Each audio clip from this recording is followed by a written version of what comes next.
सतनाम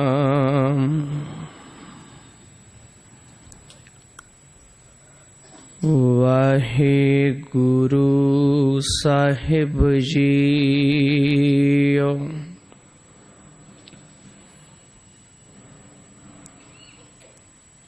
मेरे राम राय ज्यों राखै त्यों रहिए, तुद भावै ता नाम जपावै। सुख तेरा दिता लहिए, तुद भावै ता नाम जपावै। सुख तेरा दिता लहिए, परम सत्कारयोग सतगुरु गुरु ग्रंथ साहिब जी की हजूरी विच एकत्रित हुए सत संगी जनों, आप जी ने गुरु की गोद विच बैठ के गुरबाणी कीर्तन सरवण कीते। आओ कुछ समा गुरमत पख नूं समझण दा यतन करिए।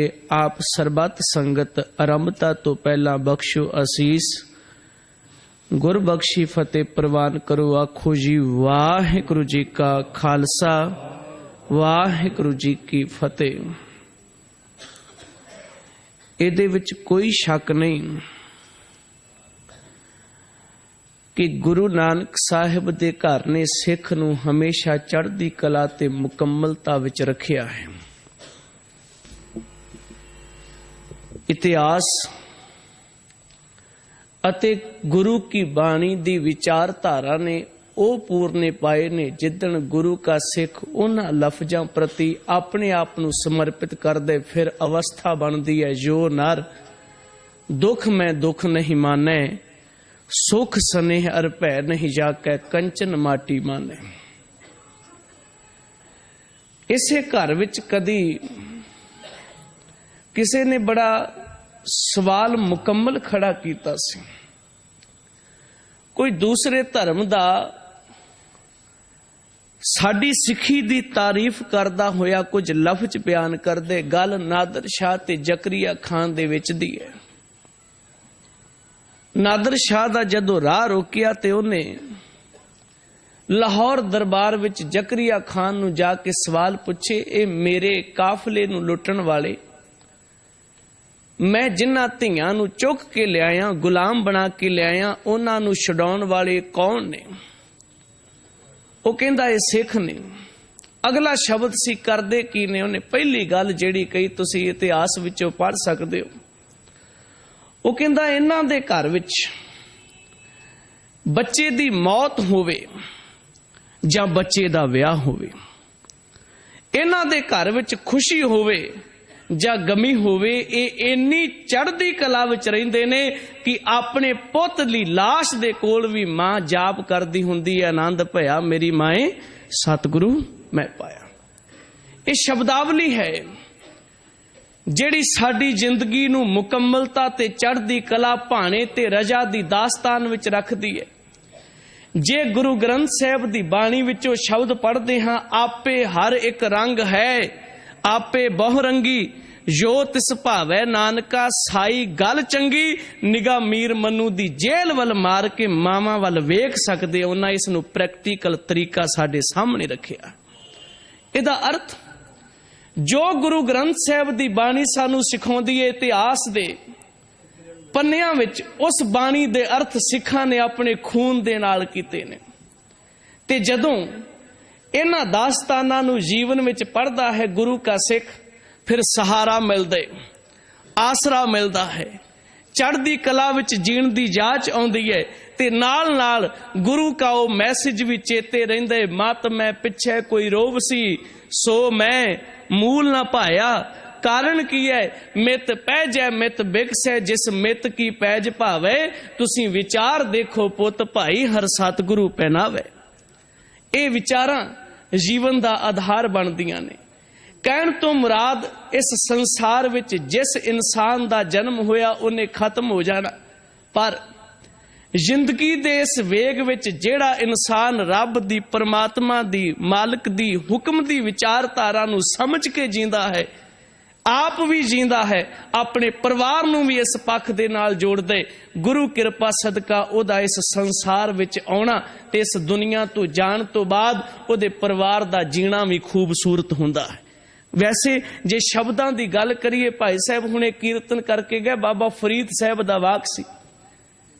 भगत जी ने जेड़ी गल की बड़ी खूबसूरत, कहंदे ने जिमी पुछे आसमान फरीदा खेवट किन गए, दुनिया दे लोको धरती ते आसमान गवाह है कि इस संसार विच बड़े आगू आए ते वो दुनिया तो चले गए। खेवट दा अर्थ हुंदे मलाह। मलाह किश्ती विच बहिंदे ते आगू बन के बहिंदे, क्योंकि ओदे सहारे ते सारे किश्ती विच नाव विच बहण वाले लोकां दी जिंदगी हुंदी है।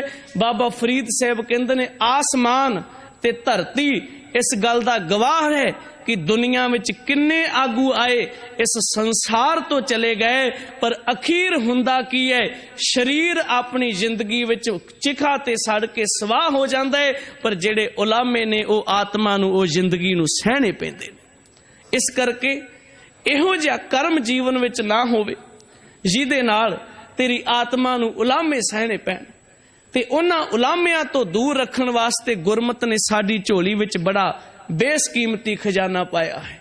ते जदों गुरु ग्रंथ साहिब दी बाणी दा सिद्धांत पढ़ांगे ते पातशाह जी ने एक बड़ी गंभीर विचारधारा दिती है।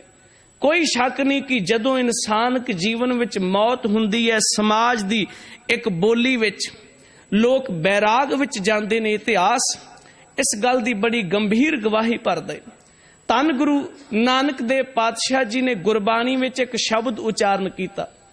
शब्द दे पावन बोलने सज्जन मेरे रंगूले जाए सुते जीरान, हम भी वंजा डूमनी रोवां झीणी बाण। कि मेरी जिंदगी विच भी वो वैराग है, पर उन्हां वास्ते जिन्हां ने अपने जीवन नूं खूबसूरत बनाया। मैं किसी पापे बंदे दी तारीफ विच लोकां दे सामने गल्लां नहीं करता। मैं किसी संसार दे भैड़ी बिरती वाले लोकां दी मरण तो बाद तारीफ नहीं, पर उन्हां वास्ते मेरे दिल विच भी दर्द है जिन्हां ने अपनी जिंदगी नूं दुनिया दे लेखे ला के सच दी विचारधारा नूं अपने जीवन विच अपनाया। उन्हां वास्ते मेरे दिल विच भी ताई तां इतिहास गवाही भरदे। बाबा बुढ़ा साहब दी चिखा चीनी जा रही सी ते गुरु हरगोबिंद साहब ने चिखा दे कोल खलो के उन्हां दी अख विचों एक मोती डिगा। कोल खड़े सन भाई बीदी चंद, उन्हां सवाल कर दिता, दाता ये बैराग कैसा? कहन लगे ए उस सिख नूं नमस्कार है जिन्हें अपनी जिंदगी दे विच ये गल सिखाई है कि जीना की है। उस सिख अगे सलाम है जिन्हें अपने जीवन विच गुरु दी विचारधारा, गुरु दी बोली तो अपने आप नूं कुर्बान कीता। पर इस वास्ते इन्हां सिद्धांतां नूं समझण दी जरूरत है।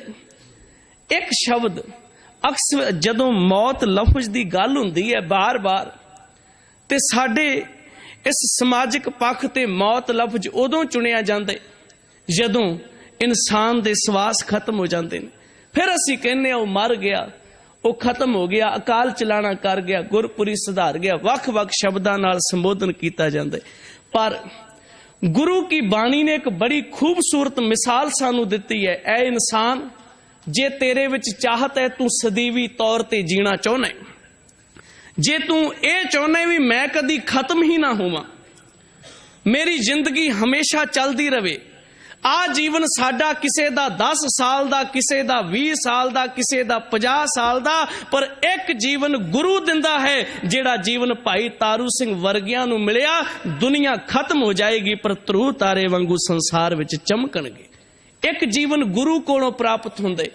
ताई तां गुरबाणी ने कहा सतगुर के जन्मै गवन मिटाया, अनहद राते ए मन लाया। ਉਹ ਜੀਵਨ ਕਿਸ ਪੱਖ ਦਾ ਹੈ। ਗੁਰੂ ਅਮਰਦਾਸ ਸਾਹਿਬ ਦਾ ਪਾਵਨ ਸ਼ਲੋਕ ਆਪਾਂ ਬਹੁਤੀ ਵਾਰੀ ਸਰਵਣ ਕਰਦੇ ਹਾਂ, ਜਿਹਦੇ ਵਿੱਚ ਪਾਤਸ਼ਾਹ ਜੀ ਨੇ ਉਸ ਜੀਵਨ ਦਾ ਜ਼ਿਕਰ ਕੀਤਾ। ਉਹ ਪ੍ਰਾਪਤ ਕਿੱਥੋਂ ਹੋਏਗਾ? ਆਹ ਜ਼ਿੰਦਗੀ ਹੈ, ਅੱਜ ਹੈ, ਕੱਲ ਦਾ ਕੋਈ ਪਤਾ ਨਹੀਂ। ਗੁਰਬਾਣੀ ਦਾ ਫੈਸਲਾ, ਹਮ ਆਦਮੀ ਹਾਂ ਇੱਕ ਦਮੀ, ਮੋਹਲਤ ਮੋਹਤ ਨਾ ਜਾਣਾ, ਕਰਨਾ ਕੀ ਹੈ ਨਾਨਕ ਬਿਨ ਵੈ ਤਿਸੈ ਸਰੇਵੋ, ਜਾਂ ਕੇ ਜੀ ਪ੍ਰਾਣਾ। ਪਰ ਉਹਦੀ ਪ੍ਰਾਪਤੀ ਵਾਸਤੇ ਇੱਕ ਜੀਵਨ ਦੀ ਲੋੜ ਹੈ। ਉਹ ਜੀਵਨ ਗੁਰੂ ਦੇ ਕੋਲੋਂ ਪ੍ਰਾਪਤ ਹੁੰਦੇ। ਗੁਰੂ ਗ੍ਰੰਥ ਸਾਹਿਬ ਪੁਕਾਰ ਕੇ ਕਹਿੰਦੇ ਨੇ, ਜੀਵਨਾ ਸਫਲ ਜੀਵਨ ਸੁਨ ਹਰ ਜਪ ਜਪ ਸਦ ਜੀਵਨਾ, ਪੀਵਨਾ ਜਿਤ ਮਨ ਅਗਾਵੈ, ਨਾਮ ਅੰਮ੍ਰਿਤ ਰਸ ਪੀਵਨਾ। ਗੁਰੂ ਅਮਰਦਾਸ ਸਾਹਿਬ ਨੇ ਸ਼ਬਦ ਵਰਤੇ। ਪਾਤਸ਼ਾਹ ਕਹਿੰਦੇ ਨੇ, ਮੈਂ ਤੁਹਾਨੂੰ ਸਿਖਾਉਣਾ ਚਾਹੁੰਦਾ ਵੀ ਸਦੀਵੀ ਜੀਣ ਦੀ ਉਹ ਜੁਗਤੀ ਕੀ ਹੈ, ਹਮੇਸ਼ਾ ਸੰਸਾਰ ਵਿੱਚ ਜ਼ਿੰਦਗੀ ਬਤੀਤ ਕਰਨ ਦਾ ਉਹ ਢੰਗ ਤਰੀਕਾ ਕੀ ਹੈ। ਸਤਿਗੁਰੂ ਨੇ ਪਾਵਨ ਵਾਕ ਰਾਹੀਂ ਸਾਨੂੰ ਵਿਚਾਰ ਦਿੱਤੀ। ਗੁਰੂ ਸਾਹਿਬ ਕਹਿੰਦੇ ਨੇ, ਕਹਿਣ ਲੱਗੇ, ਕਿਆ ਜਾਣਾ ਕਿਵ ਮਰੇਂਗੇ। ਇਹ ਪੂਰਾ ਸ਼ਲੋਕ ਆਪ ਸਮਝਿਓ, ਬੜੀ ਤਤਸਾਰ ਵਿਚਾਰ ਗੁਰੂ ਅਮਰਦਾਸ ਸਾਹਿਬ ਬਖਸ਼ਦੇ ਨੇ। ਕੀ ਪਤਾ ਸਾਡੀ ਮੌਤ ਕਿਸ ਤਰੀਕੇ ਨਾਲ ਹੋਣੀ ਹੈ, ਕੋਈ ਨਹੀਂ ਜਾਣਦਾ। ਦੁਨੀਆ ਵਿੱਚ ਸੱਚ ਐਵੇਂ, ਅਸੀਂ ਲਖੀਮਪੁਰ 2 ਸਾਲ ਪਹਿਲਾਂ ਉਧਰ ਪ੍ਰੋਗਰਾਮ ਕਰਨ ਗਏ, ਗੱਲ ਚੇਤੇ ਆਈ। ਉੱਥੇ ਇੱਕ ਬਜ਼ੁਰਗ ਨੇ ਦਾਸਤਾਨ ਦੱਸੀ ਸੀ, ਲਾਵਾਂ ਹੋ ਰਹੀਆਂ ਸਨ, ਫੇਰੇ 4 ਲਾਵਾਂ, ਤੀਸਰੀ ਲਾਮ ਹੋਈ ਤੇ ਬਾਹਰੋਂ ਨਸ਼ੇ ਵਿੱਚ ਧੁੱਤ ਕਿਸੇ ਨੇ ਪਿਸਤੌਲ ਦੀ ਗੋਲੀ ਚਲਾਈ, ਉਹ ਨਾਲੀ ਸਿੱਧੀ ਹੋ ਗਈ ਤੇ ਲਾੜੇ ਦੇ ਧੌਣ ਤੇ ਵੱਜੀ ਤੇ ਥਾਂ ਹੀ ਉੱਥੇ ਫੁੜਕ ਕੇ ਖਤਮ ਹੋ ਗਿਆ। ਕਿਆ ਜਾਣਾ ਕਿਵ ਮਰਾਂਗੇ, ਕੈਸਾ ਮਰਨਾ ਹੋਏ, ਕਿਹੋ ਜੀ ਮੌਤ ਹੋਏਗੀ ਕੋਈ ਨਹੀਂ ਜਾਣਦਾ। ਕਿਸ ਜਗ੍ਹਾ ਤੇ ਹੋਏਗੀ, ਕਿਸ ਪੋਜੀਸ਼ਨ ਵਿੱਚ ਹੋਏਗੀ ਕੋਈ ਨਹੀਂ ਜਾਣਦਾ। ਪਰ ਅਗਲਾ ਪੱਖ ਵੇਖੋ, ਜੇਕਰ ਸਾਹਿਬ ਮਨੋ ਨਾ ਵਿਸਰੇ, ਮੌਤ ਨਿਸ਼ਚਿਤ ਹੈ। ਜਿਹੋ ਜੀ ਹੈ ਜੋ ਰੱਬ ਨੇ ਲੇਖ ਲਿਖ ਦਿੱਤੇ, ਜਿਹੋ ਜੇ ਜੀਵਨ ਵਿੱਚ ਹੋਏਗੀ ਉਹ ਹੋਣੀ ਹੈ, ਉਹਨੂੰ ਕੋਈ ਰੋਕ ਨਹੀਂ ਸਕਦਾ। ਦੁਨੀਆ ਦੇ ਕਿਸੇ ਜੋਤਸ਼ੀ ਵਿੱਚ, ਕਿਸੇ ਪਾਂਦੇ ਪੰਡਤ ਬਾਬੇ ਸੰਤ ਵਿੱਚ ਇਹ ਤਾਕਤ ਨਹੀਂ ਕਿ ਉਹ ਮੌਤ ਨੂੰ ਰੋਕ ਸਕੇ ਜਾਂ ਇਸ ਜੀਵਨ ਦੇ ਵੇਗ ਦੀ ਸਮਾਪਤੀ ਨੂੰ ਆਪਣੇ ਆਪ ਇੱਕਦਮ ਖਤਮ ਕਰ ਦੇ। ਨਹੀਂ, ਕਿਸੇ ਵਿੱਚ ਤਾਕਤ ਨਹੀਂ, ਮਰਨਾ ਸਭ ਨੇ ਹੈ। ਪਰ ਪਾਤਸ਼ਾਹ ਕਹਿੰਦੇ ਨੇ, ਜੇ ਰੱਬ ਚੇਤੇ ਹੈ, ਰੱਬ ਚੇਤੇ ਅਰਥ ਹੈ ਜ਼ਿੰਦਗੀ ਇੱਕ ਦਿਨ ਸਮਾਪਤ ਹੋ ਜਾਏਗੀ, ਇਨਸਾਨ ਦਾ ਮਰਨਾ ਸੁਹੇਲਾ ਹੋ ਜਾਏਗਾ। ਸੁਹੇਲੇ ਦਾ ਅਰਥ ਹੈ ਉਹਨੂੰ ਡਰ ਨਹੀਂ ਰਹੇਗਾ। ਪਰ ਉਹ ਡਰ ਕਦੋਂ ਖਤਮ ਹੋਏਗਾ? ਮਰਨੇ ਦੀ ਵਿਚਾਰਧਾਰਾ ਨੂੰ ਗੁਰੂ ਗ੍ਰੰਥ ਸਾਹਿਬ ਨੇ ਹੋਰ ਪੱਖਾਂ ਤੋਂ ਪੇਸ਼ ਕੀਤੇ। ਪਾਤਸ਼ਾਹ ਕਹਿੰਦੇ ਨੇ, ਮਰਨੇ ਕੀ ਚਿੰਤਾ ਨਹੀਂ, ਇਹ ਮੇਰੇ ਜੀਵਨ ਵਿੱਚ ਟੈਨਸ਼ਨ ਨਹੀਂ ਹੈ ਵੀ ਮੈਂ ਕਦੋਂ ਖਤਮ ਹੋਵਾਂਗਾ। ਲੋਕ ਆਪਣੀ ਜ਼ਿੰਦਗੀ ਵਿੱਚ ਇਸ ਡਰ ਨੂੰ ਹਮੇਸ਼ਾ ਬਿਠਾ ਕੇ ਵੇਖਦੇ ਨੇ। ਬਾਬੇ ਨਾਨਕ ਦਾ ਖੁੱਲੇ ਵੇੜੇ ਦਾ ਇੱਕ ਸਿਧਾਂਤ ਹੈ, ਜਿੱਥੇ ਗੁਰੂ ਸਾਹਿਬ ਜੀ ਨੇ ਗੱਲ ਦੁਨੀਆ ਨੂੰ ਦੱਸੀ। ਸੰਸਾਰ ਦੇ ਲੋਕੋ, ਬੱਚਾ 5 ਸਾਲ ਦਾ ਹੋਵੇ ਤੇ ਮੂੰਹ ਵਿੱਚੋਂ ਕਵੇ ਮਾਂ ਮਰ ਜਾਣਾ, ਮਾਂ ਕਹਿੰਦੀ ਏ ਬੇਟਾ ਇਹੋ ਜੀਆਂ ਗੱਲਾਂ ਨਾ ਕਰਿਆ ਕਰ। ਇੱਥੇ 5 ਮਹੀਨੇ ਦਾ ਬੱਚਾ ਵੀ ਉਹ ਸੁਣਦਾ ਹੈ, ਪਹਿਲਾ ਮਰਨ ਕਬੂਲ, ਜੀਵਨ ਕੀ ਛੱਡ ਆਸ, ਹੋ ਸਭਨਾ ਕੀ ਰੇਣੁਕਾ, तो आओ हमारे पास। क्योंकि ये दुनिया का एक वखरा सिद्धांत है। ਇਹ ਲਫ਼ਜ਼ ਸੰਸਾਰ ਦੇ ਵਿੱਚ ਮਨੁੱਖ ਸੁਣਨਾ ਨਹੀਂ ਚਾਹੁੰਦਾ, ਪਰ ਗੁਰੂ ਸੰਸਾਰ ਨੂੰ ਸੁਣਾਉਣਾ ਚਾਹੁੰਦੇ ਤੇ ਸਤਿਗੁਰੂ ਦੇ ਸਿੱਖ ਇਹਨਾਂ ਲਫ਼ਜ਼ਾਂ ਨੂੰ ਸੁਣਦੇ ਨੇ। ਉਹਦਾ ਕਾਰਨ ਹੈ ਗੁਰੂ ਦੀ ਦਿੱਤੀ ਹੋਈ ਸਿੱਖਿਆ ਸਦਕਾ, ਗੁਰੂ ਦੀ ਦਿੱਤੀ ਵਿਚਾਰਧਾਰਾ ਸਦਕਾ ਭਾਣੇ ਤੇ ਰਜਾ ਦੇ ਕਨਸੈਪਟ ਨੂੰ ਸਮਝਣ ਵਿੱਚ ਸਹਾਰਾ ਮਿਲਦਾ। ਪਾਤਸ਼ਾਹ ਜੀ ਨੇ ਸ਼ਬਦ ਵਰਤੇ, ਕਹਿਣ ਲੱਗੇ ਕਿਆ ਜਾਣਾ ਕਿ ਮਰਾਂਗੇ ਕੈਸਾ ਮਰਨਾ ਹੋਏ, ਜੇਕਰ ਸਾਹਿਬ ਮਨੋ ਨਾ ਵਿਸਰੈ ਤਾਂ ਸਹਿਲਾ ਮਰਨਾ ਹੋਏ। अगली पंक्ति है, मरने ते सब जगत डरे, सारी दुनिया डरती है, कोई भी मरना नहीं चाहता। जीविया लोड़े सब कोई, सारे संसार दे लोकी चाहते ने मेरी उम्र लंबी होवे, आरबला वड्डी होवे। मरने ते सब जगत डरे, जीविया लोड़े सब कोई। गुरु नानक साहब दे घर ने एक जुगती दसी। पातशाह कहंदे ने गुर प्रसादी जीवत मरे, गुरु दी किरपा नाल जिउंदियां जी खत्म हो जाए। गुरु दी किरपा नाल अपनी होंद नूं मिटा ले। कह गुरु दे अगे अरदास करके एक होंद नूं समाप्त करन दी जुगत गुरु रामदास पातशाह ने 2 शब्दां विच दत्ती है। गुरु साहब दे दोनों शब्द आपां जैत श्री राग विच पढ़दे, जिथे साहब जी ने अपने गुरु दे सन्मुख खलो के एक आवाज दिती सिख नूं ते पुकार के क्या कहन लगे, अपने जीवन विच इस गल नूं कबूल कर भी मालिक जी हम अंधुले ज्ञानहीन अज्ञानी। जीवन दे विच मरना की है, जे हमेशा अपनी जिंदगी नूं लोड़दे हो। जकरिया खान भाई तारू सिंह नूं कहंदा सी, इस्लाम कबूल कर ले, तेनू जिंदगी बख्श देवांगे, तू बहुत उम्र जिएगा। उन्हें इको गल कही सी, मैं गुरु अगे अपना सिर वेच चुका, मैं अपने आप मर चुका, हुण तां गुरु दे हुक्म नूं कमाउणा मेरी जिंदगी दा पहला सिद्धांत है। मैं अपने आप नूं खत्म कर लिया, मैं है ही कुछ नहीं। ताई तां कबीर साहब जी ने शब्द वरते, कबीर मेरा मुझ में किश नहीं, जो किश है सो तेरा, तेरा तुझको सौंपते क्या लागे मेरा। उन्हें अगली गल कही, मैं अपने जीवन विच कीता कि कबीर तू तू करता तू हुआ, मुझ में रहा ना हूं, जब आपा पर का मिट गया जत देखो तत तू। मैं है ही कोई नहीं, मेरी जिंदगी विच अपनी होंद ही कोई नहीं। पातशाह कहंदे ने, मरना ते सब जगत डरै, जीविया लोड़ै सब कोई, गुर प्रसादी जीवत मरे। गुरु दी कृपा नाल जे जिउंदियां जी अपनी होंद नूं मिटा लैंदे, अपनी जिंदगी विच इन्हां शब्दां नूं स्वीकार करदे, हम अंधुले ज्ञानहीन अज्ञानी क्यों चालै मार्ग पंथा, हम अंधुले को गुर अंचल दीजै, जन नानक चलै मिलन था। पातशाह कहंदे ने, गुर प्रसादी जीवत मरै, हुक्मै बूझै सोए। मैं दावे नाल गल कहना, गुरु अमरदास पातशाह पुकार के कहंदे ने, नानक ऐसी मरनी जो मरै तां साध जीवन होए। हमेशा जिंदगी है, ਅਸੀਂ ਉਹਨਾਂ ਮਰਜੀਵੜਿਆਂ ਨੂੰ ਚੁੱਕ ਚੁੱਕ ਕੇ ਸਲਾਮਾ ਕਰਦੇ ਜਿਨ੍ਹਾਂ ਦੀ ਜ਼ਿੰਦਗੀ ਖੂਬਸੂਰਤ ਸੀ। ਇਹਨਾਂ ਖੂਬਸੂਰਤ ਸਿਧਾਂਤਾਂ ਵਿੱਚੋਂ ਅਗਰ ਸਾਹਿਬਜ਼ਾਦਿਆਂ ਦਾ ਜ਼ਿਕਰ ਕਰੀਏ, ਭਾਵੇਂ ਉਹ ਛੋਟੇ ਨੇ, ਅੱਜ ਆਪ ਕਿਸੇ ਮਾਂ ਦੇ ਸੰਬੰਧ ਵਿੱਚ ਜੁੜ ਕੇ ਬੈਠੇ ਹੋ, ਮੈਂ ਤਵਾਰੀਖ ਦੀ ਇੱਕ ਘਟਨਾ ਉਸ ਬੀਬੀ ਦੇ ਹੱਕ ਵਿੱਚ ਕਹਿਣੀ जिन्हें अपने जीवन की उस दास्तान नूं साडे सन्मुख रख के मिसाल पेश की भी गुरु नानक दे घर जिहड़े कुर्बानी दा जज्बा, जिहड़े अपने गुरु दे प्यार दी दास्तान विच जींदे ने, उन्हां दी चढ़दी कला कैसी हुंदी। सन 1704 22 दसंबर नूं चमकौर दा जंग समाप्त होया। उस जंग दी समाप्ति तो बाद जकरिया खान ते ओहदे बहुत सारे माफ करना वजीर खान ते ओहदे बहुत सारे एहलकारां ने ऐलान कर दिता, गुरु के लाला नूं कोई भी इन्हां दे शरीरां नूं संस्कार नहीं सकदा। जिहड़ा इन्हां शरीरां दी संभाल करन आएगा, सरकार दी निगाह विच बागी होएगा ते ओनूं सजाए मौत दित्ती जाएगी। इलाके विच ढोल खड़का दिता। चमकौर दे लागे एक पिंड दी रहण वाली ये बीबी हरशरण कौर जी दी उम्र 22 साल है, नौजवान बच्ची है। घर विच 3 मैंबर ने, एक छोटा भरा, एक मां ते तीसरी है बच्ची। ਇਹਦਾ ਜਿਹੜਾ ਪਤੀ ਹੈ ਗੁਰੂ ਦੇ ਨਾਲ ਜੂਝਦਾ ਹੋਇਆ ਮੈਦਾਨੇ ਜੰਗ ਵਿੱਚ ਸ਼ਹੀਦ ਹੋ ਗਿਆ।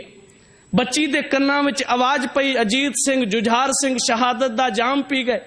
ਗੁਰੂ ਗੋਬਿੰਦ ਸਿੰਘ ਪਾਤਸ਼ਾਹ ਜੀ ਦਾ ਚਮਕੌਰ ਦੀ ਗੜੀ ਵਿੱਚ ਬੜਾ ਭਿਆਨਕ ਜੰਗ ਹੋਇਆ ਤੇ ਸਿੱਖਾਂ ਦੀਆਂ ਸ਼ਹਾਦਤਾਂ ਹੋਈਆਂ। ਸਰਕਾਰ ਕਹਿੰਦੀ ਹੈ ਅਸੀਂ ਸ਼ਰੀਰਾਂ ਦਾ ਸੰਸਕਾਰ ਨਹੀਂ ਕਰਨ ਦੇਣਾ। ਬੱਚੀ ਕਹਿੰਦੀ ਹੈ ਮੈਂ ਗੁਰੂ ਕੀ ਬੇਟੀ ਹਾਂ, ਗੁਰੂ ਦੇ ਨਾਲ ਪਿਆਰ ਕਰਦੀ ਹਾਂ, ਮੈਂ ਉਹਨਾਂ ਭਰਾਵਾਂ ਦਾ ਸੰਸਕਾਰ ਜ਼ਰੂਰ ਕਰਾਂਗੀ। घर गई, आवाज अपनी मां नूं दसी, कहन लगी, माता जी साडे इलाके विच मुनादी हो रही है, रौला पा रहे ढोल वारा कि गुरु के लाल शहीद हो गए, उन्हां दियां लाशां नूं चुकण दा कोई हिया ना करे। ते उस मां ने होका भर के कहा, बेटी जे अज तेरा बाप जिंदा हुंदा जां तेरा भरा वड्डा हुंदा ते मैं थापड़ा दे के तोरदी भी, जाओ गुरु के लालां दा संस्कार करके आओ। उन्हें एक गल कही अपनी माता नूं, कहंदी है, मां मैनू अपने पति ते अपने पुत नालों घट ना समझ, मैं भी उसे अमृत दा पान कीते जिस अमृत दा पान तू ते मेरे बाप ते मेरे भरा ने कीते, मैं भी उसे गुरु दी बच्ची हां जिस गुरु नूं तुसीं पिता कहंदे हो। उन्हें घरों अपनी मां दा थापड़ा लिया, अपने जीवन दी दास्तान नूं गुरु प्रति समर्पित करन तुरी। गई रात दे हनेरे विच कुछ को चानण विच उन्हें जिन्नियां को लाशां उन्होंने लभियां, उन्हें एक चिखा बनाई, कुछ को लकड़ां पईयां सन उन्हां नूं उत्ते रखिया, लांबू लाया ते कोल बह के सोहला साहब दा पाठ कर दिए। अग बली, आसमान विच लपटां निकलियां, इतिहास गवाही भरदे। एहलकार जिहड़े कूक सुत्ते सन नशे विच ओ जाग पए। एक एहलकार ने आके सवाल कीता, कौन है तू बीबी? वो कहती, मैं गुरु गोबिंद सिंह दी बच्ची हाँ, मैनू गुरु ने हुक्म लाया, मैं गुरु दे हुक्म दी बज्जी इत्थे आई हाँ। उन्हें कहा, तेनू पता नहीं भी सरकार दी निगाह विच जेड़ा संस्कार करेगा वो बागी होएगा, तेनू सजाए मौत दिती जाएगी। ਉਹ ਕਹਿੰਦੀ ਹੈ ਜੇ ਗੁਰੂ ਕੇ ਲਾਲਾਂ ਤੇ ਗੁਰੂ की सेवा ਵਿੱਚ मौत भी आ जाए ਤੇ कोई परवाह नहीं। ताई ਤਾਂ ਗੁਰਬਾਣੀ ਨੇ ਸ਼ਬਦ ਵਰਤੇ, ਇਹ ਐਵੇਂ ਪਰਿਭਾਸ਼ਾ ਨਹੀਂ ਬਣੀ। ਗੁਰੂ ਉਹਨਾਂ ਗੁਰਸਿੱਖਾਂ ਨੂੰ ਤੱਕ ਕੇ ਕਹਿੰਦਾ ਸੀ, ਮੇਰੇ ਮਾਲਕ ਜੀ ਮੇਰੇ ਤੇ ਤਰਸ ਕਰਿਓ, ਕਿਰਪਾ ਕਰਿਓ, ਮੈਨੂੰ ਉਹਨਾਂ ਗੁਰੂ ਕੇ ਸਿੱਖਾਂ ਦੇ ਚਰਨਾਂ ਦੀ ਧੂੜ ਬਖਸ਼ੋ ਜਿਹੜੇ ਤੇਰੀ ਇਬਾਦਤ, ਤੇਰੀ ਬੰਦਗੀ ਨੂੰ ਆਪਣੇ ਜੀਵਨ ਦਾ ਆਧਾਰ ਬਣਾਉਂਦੇ ਨੇ। ਤਾਈ ਤਾਂ ਭਾਈ ਗੁਰਦਾਸ ਸਾਹਿਬ ਜੀ ਨੇ ਸ਼ਬਦ ਵਰਤੇ, ਕੁਰਬਾਨੀ ਤਿੰਨਾਂ ਗੁਰਸਿੱਖਾਂ ਜਾਏ ਜਿਨ੍ਹਾਂ ਗੁਰਦਰਸ਼ਨ ਡਿਠਾ, ਜਾਂ ਗੁਰੂ ਅਰਜਨ ਸਾਹਿਬ ਜੀ ਨੇ ਆਪ ਸ਼ਲੋਕ ਵਾਰਾਂ ਤੇ ਵਧੇਕ ਵਿੱਚ ਇਹਨਾਂ ਸ਼ਬਦਾਂ ਨੂੰ ਦਰਜ ਕੀਤਾ। ਗੁਰਸਿੱਖਾਂ ਕੀ ਹਰ ਧੂੜ ਦੇ ਹਮ ਪਾਪੀ ਭੀ ਗਤ ਪਾਹੇ, ਤੁਰ ਮਸਤਕ ਹਰ ਪ੍ਰਭ ਲਿਖਿਆ, ਗੁਰ ਨਾਨਕ ਮਿਲਿਆ ਆਏ। ਐਲਕਾਰ ਕਹਿੰਦਾ ਤੈਨੂੰ ਸਜ਼ਾਏ ਮੌਤ ਦਿੱਤੀ ਜਾਏਗੀ। ਉਹ ਕਹਿੰਦੀ ਹੈ ਮੈਨੂੰ ਪਰਵਾਹ ਨਹੀਂ। ਅਖੀਰ ਐਲਕਾਰਾਂ ਨੇ ਹਮਲਾ ਕੀਤਾ, ਬੱਚੀ ਨੇ ਆਪਣੀ ਤਲਵਾਰ ਕੱਢੀ, ਦੋ ਚਾਰਾਂ ਨੂੰ ਝਟਕਾ ਕੇ ਮੈਦਾਨੇ ਜੰਗ ਵਿੱਚ ਬੇਹੋਸ਼ ਹੋ ਕੇ ਡਿੱਗੀ। ਨਸ਼ੇ ਵਿੱਚ ਧੁੱਤ ਹੋਏ ਐਲਕਾਰਾਂ ਨੇ ਬਲਦੀ ਹੋਈ ਚਿਖਾ ਤੇ ਸਾਹਿਬਜ਼ਾਦਾ ਅਜੀਤ ਸਿੰਘ ਤੇ ਸਾਹਿਬਜ਼ਾਦਾ ਜੁਝਾਰ ਸਿੰਘ ਤੇ ਹੋਰ ਸਿੱਖਾਂ ਦੇ ਨਾਲ ਉਸ ਬੱਚੀ ਨੂੰ ਵੀ ਅਧਮਰੀ ਨੂੰ ਚਿਖਾ ਤੇ ਸੱਟ ਦਿੱਤਾ। ਉਹ ਸ਼ਹਾਦਤ ਦਾ ਜਾਮ ਪੀ ਗਈ। ਗੁਰੂ ਦੇ ਪਿਆਰ ਵਿੱਚ ਆਪਣੇ ਆਪ ਨੂੰ ਕੁਰਬਾਨ ਕਰਕੇ ਗੱਲ ਕਹਿ ਗਈ, ਜਿਸ ਪਿਆਰੇ ਸਿਓ ਨੇ ਤਿਸ ਆਗੇ ਮਰ ਚੱਲੀਏ, ਤ੍ਰਿਗ ਜੀਵਨ ਸੰਸਾਰ ਤਾਂ ਕਹਿ ਪਾਛੈ ਜੀਵਣਾ। ਇਹ ਦਾਸਤਾਨ ਭਾਈ ਤਲੋਕ ਸਿੰਘ ਤੇ ਭਾਈ ਰਾਮ ਸਿੰਘ ਨੇ ਜਦੋਂ ਗੁਰੂ ਦੇ ਅੱਗੇ ਦੱਸੀ ਤੇ ਗੁਰੂ ਨੇ ਇੱਕ ਗੱਲ ਕਹੀ ਸੀ, ਇਸ ਬੱਚੀ ਨੇ ਸਿੱਖੀ ਦੀਆਂ ਜੜ੍ਹਾਂ ਪਤਾਲ ਵਿੱਚ ਗੱਡੀਆਂ ਨੇ। ਦੁਨੀਆ ਵਿੱਚ ਜਦੋਂ ਜਦੋਂ ਕੌਮ ਦੀ ਖਾਤਰ, ਜਦੋਂ ਜਦੋਂ ਪਿਆਰ ਤੇ ਸੱਚ ਦੀ ਖਾਤਰ ਇਹੋ ਜੀਆਂ ਬੱਚੀਆਂ ਆਪਣੀਆਂ ਕੁਰਬਾਨੀਆਂ ਦਿੰਦੀਆਂ ਰਹਿਣਗੀਆਂ, ਸੱਚ ਨੂੰ ਦੁਨੀਆ ਵਿੱਚ ਮਿਟਾਇਆ ਨਹੀਂ ਜਾ ਸਕੇਗਾ। ਹੁਣ ਬੀਬੀ ਹਰਸ਼ਰਨ ਕੌਰ ਦੀ ਦਾਸਤਾਨ ਹਮੇਸ਼ਾ ਸਾਡੀਆਂ ਅੱਖਾਂ ਦੇ ਸਾਹਮਣੇ ਰਹਿ ਗਈ। ਇਹਨੂੰ ਕਹਿੰਦੇ ਨੇ ਹਮੇਸ਼ਾ ਜੀਣਾ। ਆ ਜੀਣਾ ਅੱਜ ਹੈ ਕੱਲ ਨਹੀਂ, ਕੋਈ ਪਤਾ ਨਹੀਂ। ਜਿੰਨੇ ਧਨ ਦੌਲਤ ਦੇ ਅੰਬਾਰ, ਹਾਂ ਠੀਕ ਹੈ ਗੁਰੂ ਸਾਹਿਬ ਜੀ ਨੇ ਗੁਰਬਾਣੀ ਵਿੱਚ ਇਹ ਸ਼ਬਦ ਵਰਤੇ ਨੇ ਕਿ ਸੱਜਣਾ ਇਹ ਸਮਾਜ ਦੀਆਂ ਲੋੜਾਂ ਨੇ, ਇਹਨਾਂ ਤੋਂ ਤੂੰ ਭੱਜਣਾ ਨਹੀਂ। ਪਰ ਆ ਦੁਨੀਆ ਦੇ ਧਨ ਦੌਲਤ, ਸੰਸਾਰ ਵਿੱਚ ਫਿੱਕ, ਆਪਸੀ ਵਿਰੋਧਤਾ, ਇਹ ਸਾਰੀਆਂ ਚੀਜ਼ਾਂ ਇਨਸਾਨ ਦੀ ਜ਼ਿੰਦਗੀ ਦੇ ਨਾਲ ਨੇ। ਭੈੜੀ ਬਿਰਤੀ ਵਾਲਾ ਮਨੁੱਖ ਮੈਂ ਕਰਦਾ ਖਤਮ ਹੋ ਜਾਂਦਾ। ਭੋਗ ਤੋਂ ਬਾਅਦ ਘਰ ਦੇ ਬੱਚੇ ਜਿਨ੍ਹਾਂ ਦੀ ਖਾਤਰ ਸਭ ਕੁਝ ਕੀਤਾ, ਉਹ ਫੋਟੋ ਤੋਂ ਘੱਟਾ ਵੀ ਸਾਫ਼ ਕੋਈ ਨਹੀਂ ਕਰਦੇ। ਪਰ ਜੇ ਇਨਸਾਨ ਧਰਮ ਦੀ ਵਿਚਾਰਧਾਰਾ ਵਾਲਾ ਹੈ, ਉਹਨੇ ਆਪਣੇ ਆਪ ਨੂੰ ਸੁਧਾਰੇ, ਆਪਣੇ ਪਰਿਵਾਰ ਤੱਕ ਸੱਚ ਦੀ ਗੱਲ ਪਹੁੰਚਾਈ ਹੈ, ਆਪ ਬਾਣੀ ਦੀ ਵਿਚਾਰ ਕੀਤੀ ਹੈ, ਆਪਣੇ ਬੱਚਿਆਂ ਨੂੰ ਉਸ ਬੋਲੀ ਰਾਹੀਂ, ਉਸ ਵਿਚਾਰਧਾਰਾ ਰਾਹੀਂ ਗੁਰੂ ਦੇ ਨਾਲ ਜੋੜੇ, ਤੇ ਉਹ ਫਿਰ ਹਮੇਸ਼ਾ ਸੰਸਾਰ ਵਾਸਤੇ ਵੀ ਰੋਲ ਮਾਡਲ ਹੈ। ਤੇ ਆਪਣੇ ਬਾਪੂ ਨੂੰ ਤੱਕ ਕੇ, ਆਪਣੀ ਮਾਂ ਨੂੰ ਤੱਕ ਕੇ ਬੱਚੇ ਵੀ ਕਹਿੰਦੇ ਨੇ, ਰੱਬ ਜੀ ਤੇਰਾ ਸ਼ੁਕਰ ਹੈ ਤੂੰ ਸਾਡੀ ਝੋਲੀ ਵਿੱਚ ਇਹੋ ਜਿਹੇ ਮਾਂ ਬਾਪ ਪਾਏ ਜਿਨ੍ਹਾਂ ਨੂੰ ਸਾਨੂੰ ਜ਼ਿੰਦਗੀ ਜਿਉਣ ਦਾ ਤਰੀਕਾ ਤੇ ਜੁਗਤ ਬਖਸ਼ੀ ਹੈ। ਇੱਕ ਛੋਟਾ ਜਿਹਾ ਪੱਖ ਅਖੀਰ ਕਹਿ ਕੇ ਆਪਣੀ ਸਮੇਂ ਵਿੱਚ ਸਮਾਪਤੀ। ਗੁਰੂ ਗ੍ਰੰਥ ਸਾਹਿਬ ਦੀ ਬਾਣੀ ਪੜ੍ਹਨ ਵਾਲੇ ਆਪ ਬੈਠੇ ਹੋ, ਕੋਈ ਸ਼ੱਕ ਨਹੀਂ ਜਿੱਥੇ ਸਮਾਜਿਕ ਲੈਵਲ ਤੇ ਅਸੀਂ ਇਹਨਾਂ ਸੰਬੰਧਾਂ ਦੇ ਨਾਲ ਜੁੜਦੇ ਹਾਂ, ਸਾਨੂੰ ਬਾਰ-ਬਾਰ ਆਪਸੀ ਪਿਆਰ, ਵੈਰਾਗ ਲਫ਼ਜ਼ ਸਾਡੇ ਸਾਹਮਣੇ ਆਉਂਦੇ ਨੇ। ਪਰ ਜਦੋਂ ਗੁਰੂ ਕੀ ਬਾਣੀ ਦਾ ਸਪਸ਼ਟ ਪੱਖ ਪੜ੍ਹਦੇ ਹਾਂ ਤੇ ਸਤਿਗੁਰੂ ਜੀ ਨੇ ਇਹਨਾਂ ਸੰਬੰਧਾਂ ਵਿੱਚੋਂ ਧਰਮ ਨੂੰ ਪੈਦਾ ਕੀਤਾ। ਬੜੀ ਗਹਿਰੀ ਗੱਲ ਹੈ ਵੀ ਸੰਸਾਰ ਦੇ ਸੰਬੰਧਾਂ ਵਿੱਚੋਂ ਧਰਮ ਨੂੰ ਪੈਦਾ ਕੀਤਾ ਕਿਵੇਂ। ਗੁਰੂ ਸਾਹਿਬ ਦਾ ਇੱਕ ਪਾਵਨ ਵਾਕ ਹੈ, ਪਾਤਸ਼ਾਹ ਕਹਿੰਦੇ ਨੇ ਮਾਤਾ ਮਤ। ਮਤ ਦਾ ਅਰਥ ਹੈ ਸੋਹਣੀ ਮਤ, ਗੁਰੂ ਕੀ ਮਤ। ਕਬੀਰ ਸਾਹਿਬ ਨੇ ਇੱਕ ਸ਼ਬਦ ਵਰਤਿਆ, ਕਹਿਣ ਲੱਗੇ ਮੈਂ ਆਪਣੇ ਜੀਵਨ ਵਿੱਚ ਗੁਰੂ ਕੀ ਸੁਨਹਿਰੀ ਮਤ ਨੂੰ ਅਖਤਿਆਰ ਕੀਤਾ, ਹੁਣ ਮੇਰੀ ਜ਼ਿੰਦਗੀ ਖੂਬਸੂਰਤ ਬਣ ਗਈ। ਅਬ ਕੀ ਪਹਿਲੀ ਕਰੂਪ, ਪਹਿਲੀ ਜਿਹੜੀ ਸੀ ਉਹ ਭੈੜੀ ਸੀ, ਉਹ ਮੇਰੀ ਆਪਣੀ ਮਤ ਸੀ। ਮੈਂ ਆਪਣੀ ਮਤ ਮੁਤਾਬਕ ਤੁਰਦਾ ਸੀ ਤੇ ਕੰਮ ਭੈੜੀ ਕਰਦਾ ਸੀ। ਇਹੀ ਤਾਂ ਲੜਾਈ ਹੈ। ਗੁਰੂ ਦੁਆਰੇ ਆ ਕੇ ਮੱਥਾ ਟੇਕਣ ਦਾ ਮਤਲਬ ਹੈ ਕੰਪਲੀਟ ਸਰੈਂਡਰ ਕਰਕੇ ਕਹਿਣਾ, ਦਾਤਾ ਜੀ ਮੈਂ ਆਪਣਾ ਸਭ ਕੁਝ ਬਾਹਰ ਛੱਡ ਕੇ ਆਇਆ, ਤੁਸੀਂ ਕਿਰਪਾ ਕਰਕੇ ਆਪਣੀ ਮਤ ਮੈਨੂੰ ਬਖਸ਼ੋ। ਪਰ ਬਦਕਿਸਮਤੀ ਦੀ ਗੱਲ ਹੈ, ਇੱਥੇ ਆ ਕੇ ਸਭ ਤੋਂ ਵੱਧ ਬੰਦੇ ਦੀ ਆਪਣੀ ਮਤ ਹੀ ਡੁੱਲ ਪੈਂਦੀ ਹੈ। ਉਹ ਕਹਿੰਦਾ ਗੁਰੂ ਜੀ ਤੁਹਾਡੀ ਕੀ ਲੈਣੀ, ਮੇਰੀ ਤਾਂ ਆਪਣੀ ਡੁੱਲ ਕੇ ਪੈਂਦੀ, ਮੈਂ ਤਾਂ ਆਪਣੀਆਂ ਗੱਲਾਂ ਲੋਕਾਂ ਨੂੰ ਸਿਖਾਵਾਂਗਾ, ਤੁਹਾਡੀ ਗੱਲ ਨਹੀਂ। ਪਰ ਪਾਤਸ਼ਾਹ ਜੀ ਨੇ ਸ਼ਬਦ ਵਰਤੇ, ਕਬੀਰ ਸਾਹਿਬ ਕਹਿੰਦੇ ਨੇ ਪਹਿਲੀ ਕਰੂਪ ਕੁਜਾਤ ਕੁਲੱਖਣੀ ਸਸੁਰੇ ਪਈਏ ਬੁਰੀ। ਮੇਰੀ ਪਹਿਲੀ ਮੱਤ ਜਿਹੜੀ ਸੀ ਉਹ ਭੈੜੀ ਸੀ, ਉਹ ਬੇਇੱਜ਼ਤੀ ਕਰਾਉਂਦੀ ਸੀ। मैं अपनी जिंदगी विच कहंदा सी नशा पी लो ते बड़ा सरूर आउंदे, पर जदों नशा पी के गंदे नाले विच डिगदा सी ते मेरी अपनी मत नाल मेरी बेइज्जती हुंदी सी। पहली करूप कुजात कुलखणी ससुरे संसार दे वास्ते ना सोचण दिंदी सी पई है, ना संसार दे वास्ते ना रब दे घर वास्ते, दुनिया दे भले वास्ते सोचदा सी ते फिर भी कहंदी सी छड्ड परां, आप लुट ले, आप अपना घर पर दुनिया नूं क्यों अपनी जिंदगी विच भला करके दिखाउणा है। ते जदों मैं रब दी गल करदा सी उदों तां इन्नी अवेसली हो जांदी सी भी ओदी गल करन ही नहीं सी दिंदी। पर कबीर साहब कहंदे ने हुण की होया, अब की स्वरूप, हुण मेरी जिंदगी विच सियाणी आई है, वो मत मेरे गुरु दी है, मेरी अपनी नहीं। अब की स्वरूप सुजान सुलखणी सहजे उधर धरी, भली सरी चंगा होया मुई मेरी पहली बरी, जिहड़ी मैं पहली अपनी जिंदगी विच लई सी वो चंगा होया मर गई, वो मेरे मगरों लथी बहुत चंगा होया, भली सरी मुई मेरी पहली बरी, जुग जुग जीवो मेरी अब की धरी। कहो कबीर जब लहुरी आई, लहुरी दा अर्थ है निम्रता वाली, जिदे विच प्यार सी, इतफाक सी, मेल सी। कहो कबीर जब लहुरी आई बड़ी का सुहाग टरियो, लहुरी भई संग भई अब मेरे, जिहड़ी निम्रता वाली सी हुण मेरी साथण बन गई है।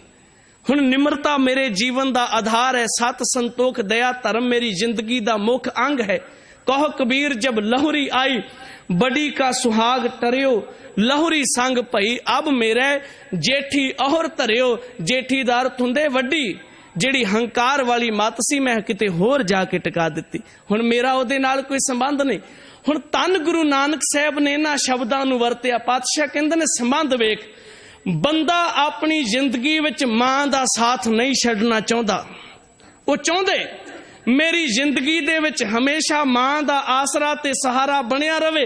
पातशाह कहंदे ने तू गुरु की मत नूं मां बना ला, जिवें मां नहीं छड्ड सकदा इसे तरीके नाल गुरु की मत भी ना छड्ड। माता मत पिता संतोख, कहण लगे जिवें बाप दे सहारे दी हर वक्त लोड़ हुंदी है, गुरु तेनू कहंदे संतोख तेरे जीवन दा सहारा है। जे तेरे कोल कखां दी कुल्ली विच रह के एक टका तेरे घर विच होएगा फिर भी तू बादशाह होएगा, गल की तेरे हिरदे विच संतोख होना चाहिए। माता मत पिता संतोख, सत भाई कर ए विसेख, भरावां नूं संसार अंदर नहीं छड्डिया जा सकदा। जीवन दे विच ओ गल वखरी, बंदा लोभ वस लालच वस हो के इन्हां रिश्तियां नूं तार तार करे, पर गुरु नानक साहब ने एक प्यार दी दास्तान दी बात पाई है। पातशाह कहंदे ने संबंध छड्डण लायक नहीं, इन्हां दे नाल जो बनी हुई सांझ वो नहीं तोड़ी जा सकती।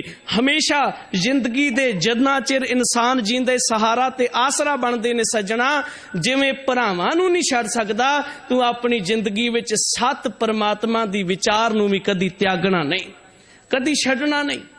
इन्हां विचारां दा मतलब सतगुरु ने मनुख दे जीवन नूं सुधारन दा यतन कीते ते टाइटल पेस्ट इक्को ही है, गुरु ग्रंथ साहिब दी बाणी दा, सारी मानवता वास्ते। कोई किसे धर्म दे नाल, किसे कम्यूनिटी जात मजहब नाल संबंध रखदे, कोई फर्क नहीं पैंदा।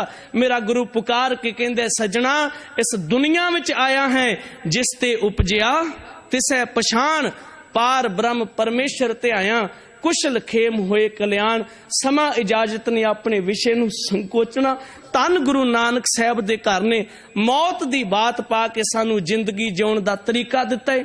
उस तरीके नूं हर एक सिख ने सीखना है ते जिस दिन वो तरीका असीं अपने जीवन विच कबूल कर लिया, फिर सारा गुरु का सिख घर विच जो मर्जी दुख जां सुख होवे ओदी जुबान ते हाय जां रब ने माड़ा कीता है लफ्ज नहीं आएगा, वो अपने गुरु की मत मुताबिक कह देगा आपे हर एक रंग है आपे बहुरंगी जो तिस भावे नानका।